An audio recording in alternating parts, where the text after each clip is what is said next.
خدا باپ کے زندہ و جلالی کلام میں سے زندگی برا کلام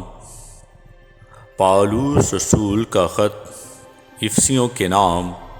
اس کا پہلا باب 1 سے 23 آیت مبارکہ تک۔ پالوس کی طرف سے جو خدا کی مرضی سے مسیح یسوع کا رسول ہے، ان مقدسوں کے نام جو افسس میں ہیں اور مسیح یسوع میں ایماندار ہیں، ہمارے باپ خدا اور خداوند یسوع مسیح کی طرف سے تمہیں فضل اور اطمینان حاصل ہوتا رہے۔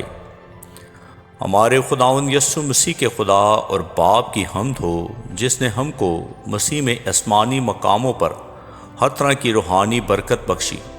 چنانچہ اس نے ہم کو بنائے عالم سے پیشتر اس میں چن لیا، تاکہ ہم اس کے نزدیک محبت میں پاک اور بے عیب ہوں،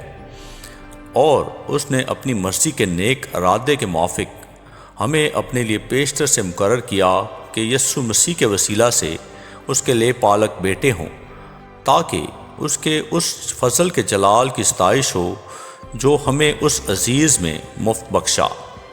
ہم کو اس میں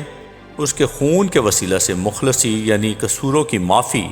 اس کے اس فضل کی دولت کے موافق حاصل ہے، جو اس نے ہر طرح کی حکمت اور دانائی کے ساتھ کثرت سے ہم پر نازل کیا ہے۔ چنانچہ اس نے اپنی مرضی کے بید کو اپنے اس نیک ارادے کے موافق ہم پر ظاہر کیا، جسے اپنے آپ میں ٹھہرا لیا تھا، تاکہ زمانوں کے پورا ہونے کا ایسا انتظام ہو کہ مسیح میں سب چیزوں کا مجموعہ ہو جائے، خواہ وہ آسمان کی ہوں خواہ زمین کی۔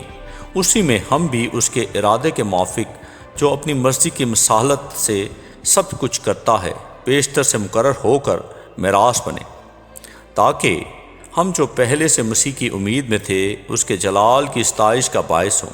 اور اسی میں تم پر بھی، جب تم نے کلام حق کو سنا جو تمہاری نجات کی خوشخبری ہے، اور اس پر ایمان لائے،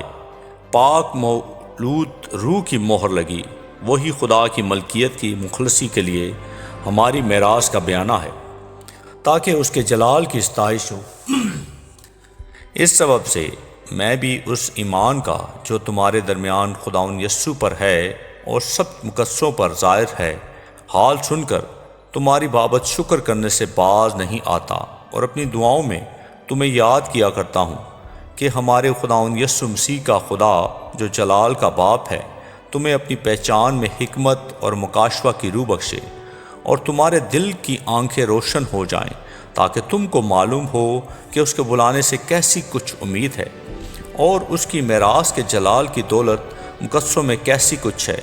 اور ہم ایمان لانے والوں کے لیے اس کی بڑی قدرت کیا ہی بے حد ہے،